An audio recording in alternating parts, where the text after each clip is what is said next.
su altında kalan Batman-Midyat yolunun göl sahası dışında inşa edilen Hasankeyf'in yeni merkezi ile olan irtibatını da sağlayacaktır.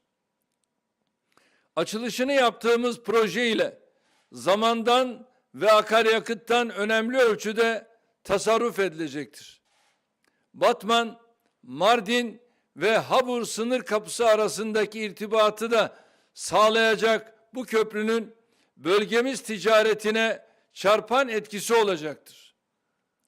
Dicle Nehri üzerinde yükselen bu dev eserin inşasında emeği geçen Ulaştırma Bakanlığımız başta olmak üzere tüm kurumlarımızı, yüklenici firmalarımızı, işçisinden mühendisine herkesi tebrik ediyorum. Bu ülkenin ve milletin hayallerini gerçeğe dönüştüren emek sahiplerinin her birine teşekkürlerimi sunuyorum. Kıymetli misafirler, Türkiye'nin ihtiyacı eser ve hizmet siyasetidir. Biz de bu anlayışla ülkemizin dört bir yanına eserlerimizle, yatırımlarımızla, hizmetlerimizle mührümüzü vuruyoruz. Ülkemizin batısında ne varsa doğusunda da o olsun diye koşturuyoruz. Bu hizmetleri de çoğu zaman terör örgütlerine, destekçilerine ve takoz muhalefetiyle önümüzü tıkamaya çalışan kifayetsizlere rağmen hayata geçiriyoruz. Doğu ve Güneydoğu Anadolu bölgemizdeki projelerimizde zorlu arazi şartları yanında bölücü terör örgütünün sabotajlarıyla da uğraşıyoruz. Son 19 yılda şehirlerimiz arasındaki gelişmişlik farklarını giderme yolunda attığımız her adımda bölücü örgüt ve siyasi uzantılarını daima karşımızda bulduk.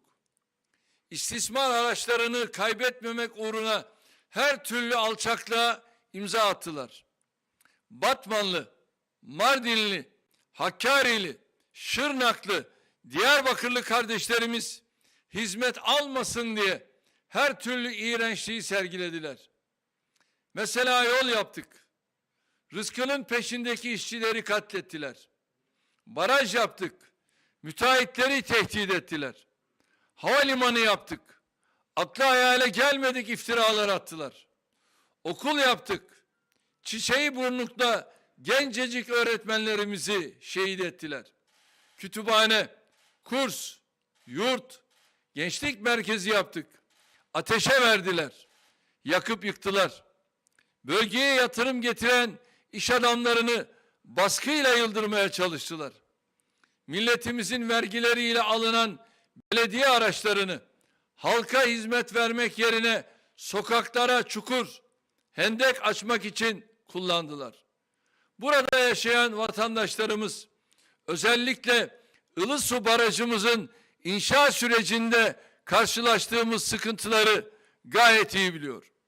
İçeride bölücü örgütün güdümündeki yapıların, dışarıda onların destekçilerinin barajla ilgili yürüttükleri kampanyaları dün gibi hatırlıyoruz. Biz bunların hiçbirine prim vermedik. Mimar Sinan'ın gibi yaptığın işi gönlünde hissedersen ırmaklar çağlar içinde diyerek yolumuzda kararlılıkla yürüdük. Bizi engellemek isteyenlere cevabımızı hep daha büyük hizmetleri, daha büyük eserleri ülkemize kazandırarak verdik.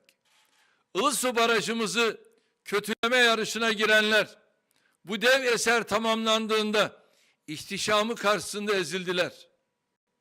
Yolları, hastaneleri, havalimanlarını dillerine dolayanlar bu yatırımlar hizmete girdiğinde kullanmak için sıraya girdiler.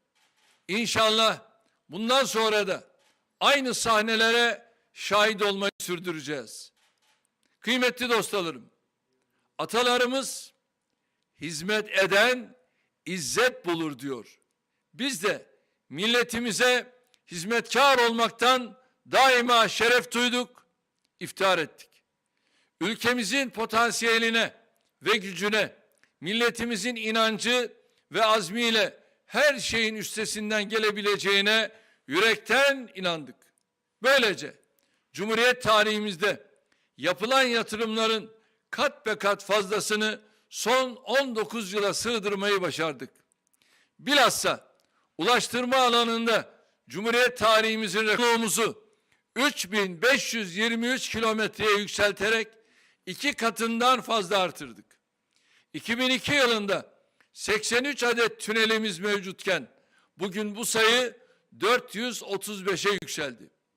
Tünel uzunluğumuz 50 kilometreden 595 kilometreye, köprü ve viyadük uzunluğumuz 311 kilometreden 701 kilometreye ulaştı. Demir yollarında ülkemizi hızlı ve yüksek hızlı tren hatlarıyla tanıştırdık. Bunun yanında mevcut demiryolu ağımızın tamamına yakınını sıfırdan yapmışçasına yeniledik, modernize ettik. Şehirlerimizin önemli kısmına raylı sistem hatları, metrolar, tramvay hatları kazandırdık. Havalimanı sayımızı 30 ilaveyle 56'ya çıkartarak hava yolunu halkın yolu haline getirdik. Ulaştırma yatırımları noktasında bugüne kadar 932 milyar lira kaynak kullandık. Hatırlayın, bir dönem bizim insanlarımız yurt dışındaki yollara, otobanlara, köprülere hayranlıkla bakardı. Özellikle gurbetçilerimiz ülkemize geldiklerinde Avrupa'daki imkanlardan övgüyle bahsederdi. İnsanlarımız çoğu zaman tedavi için, üniversite eğitimi, iş, aş bulmak için Avrupa'ya, Amerika'ya gitmek zorunda kalırdı. Allah'a hamdolsun bugün bu tablo büyük oranda tersine döndü. Artık yabancılar Türkiye'ye geldiklerinde bizim yollarımıza, köprülerimize, tünellerimize, havalimanlarımıza gıptayla bakıyor. Sağlık hizmeti için artık bizim vatandaşımız yurt dışına gitmiyor. Her yıl yüz binlerce yabancı şifasını ülkemizdeki hastanelerde arıyor. Türkiye'nin koronavirüs salgınıyla mücadelesi hem Dünya Sağlık Örgütü hem de batılı basın yayın organları tarafından örnek gösteriliyor. Sadece son bir yılda toplam 16.160 yataklı sağlık tesisinin inşaatını tamamlayarak insanımızın istifadesine sunduk. Dünyada 100'e yakın ülkenin henüz ilk doz aşıya dahi ulaşamadığı bir atmosferde biz 20 milyon doz aşıyı vatandaşlarımıza uyguladık. Diğer yandan gelişmiş ülke ekonomilerinin bile devraldığı 2020 yılını %1,8 gibi önemli bir büyüme oranıyla kapattık. Türk ekonomisine dair karamsar senaryolar çizen uluslararası kuruluşlar bu tablo karşısında rakamlarını düzeltmeye, güncellemeye başladı. Aynı şekilde ihracatta, sanayi üretiminde her ay yeni rekorların haberlerini alıyoruz. Mart ayında ihracatımız geçen yılın Mart ayına göre %42,2 artışla tüm zamanların en yüksek aylık ihracatı olan 18,9 milyar dolara ulaştı. Elbette sıkıntılarımız var ama aynı zamanda geleceğe ümitle bakmak için pek çok sebebe de sahibiz. İnşallah 2021 senesini ülkemiz ve milletimiz için bir şahlanış yılına dönüştüreceğiz. Bunu da hep olduğu gibi kardeşlikle, dayanışmayla, birlik ve beraberlikle başaracağız.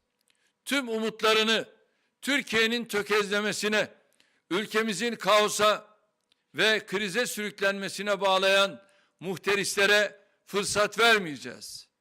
Rabbim yar ve yardımcımız olsun diyorum.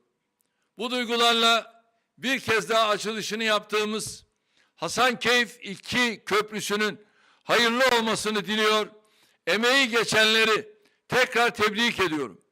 Hepinize sevgilerimi, muhabbetlerimi sunuyorum. Kalın sağlıcakla.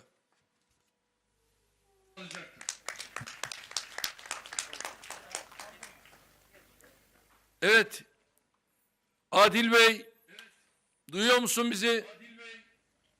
Duyuyor musun bizi? Duyuyoruz Sayın Cumhurbaşkanım. Şöyle bir zoomlayalım. Şöyle bir zoomlayalım.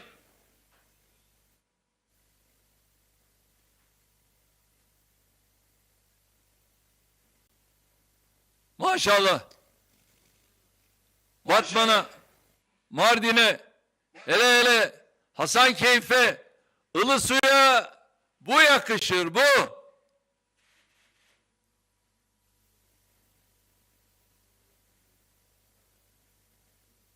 Sayın Cumhurbaşkanım, Hasankeyf'ten size saygılarımızı, selamlarımızı iletiyoruz.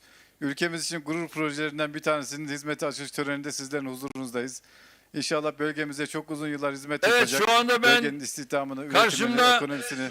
Batman Valisi Hulusi Şahin'i görüyorum. Yanında Batman Milletvekili Ziver Özdemir'i görüyorum. Aynı şekilde İstanbul Milletvekilimiz Rümeysa Kadak hanımefendiyi görüyorum. Ulaştırma ve Altyapı Bakan Yardımcısı Enver İskurt'u görüyorum. Batman İl Başkanı Abdullah Akif Gür'ü görüyorum.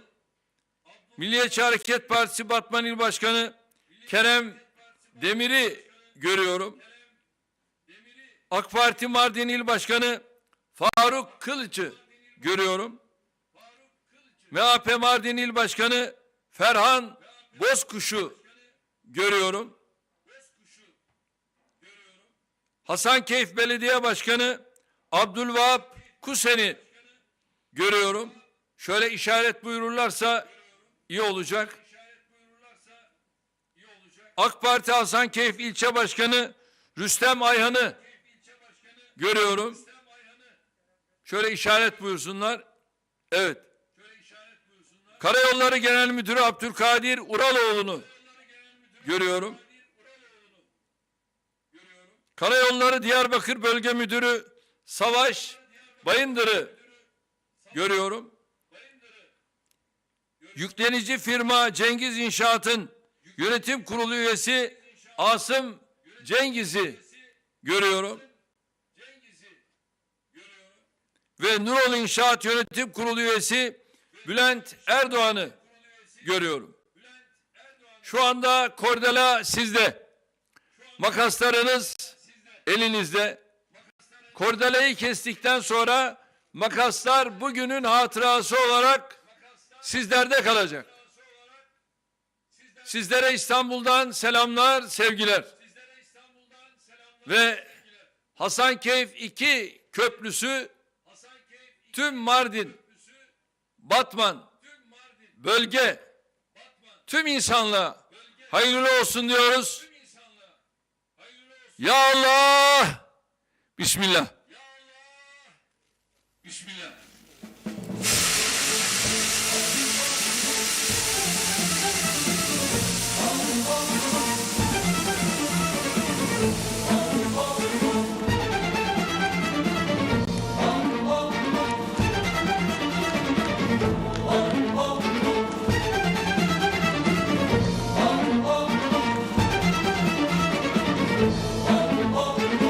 Sağ sol şevlerin çiçeklendirmesini, ağaçlandırmasını hızlandırmak suretiyle onları da halledelim. Tamam? Tamam Sayın Cumhurbaşkanım. Tamam Sayın Cumhurbaşkanım. Yani biz kara toprak değil, oraya gideceğiz ama istiyoruz ki buraları şöyle gayet güzel çam fidanlarıyla yeşillendirelim. Buralardan arabalarıyla geçenler yeşilliğin arasından geçsinler. Allah'a emanet olun. Allah'a emanet olun. Allah'a ısmarladık Sayın Cumhurbaşkanım. Sağ olun.